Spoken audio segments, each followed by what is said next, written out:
Oh, mga igan, good morning. Mga followers, sa mga viewers. Dito na ako ngayon sa church. Nagluluto tayo ng kahit mahal. Binili ko sa talaga makatikim. Ang ulam na yan. Ito. Pusit.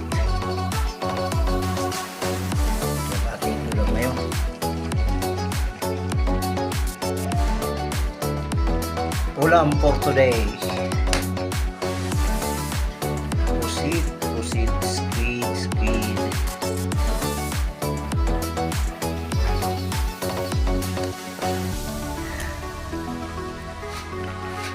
Wow, yummy.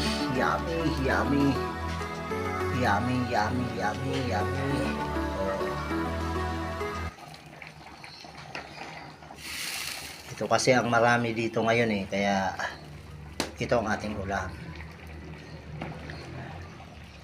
Wow, sarap nito mamaya.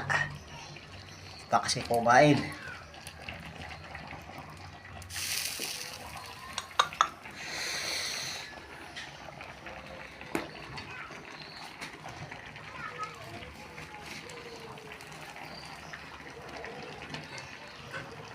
Yan guys, sarap yan guys.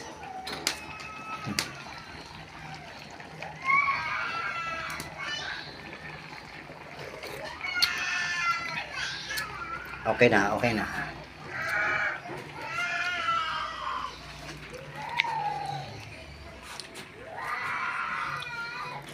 Okay guys, good morning everyone. Kain tayo mamaya. Sarap yan nga pala, paki-likes na lang po ito at mag-iwan kayo ng bakas kasi tingnan nyo ako everyday marami nagpa-follow sa akin, kaya i-follow nyo rin po ito, mag-subscribe na rin kayo. Yan po.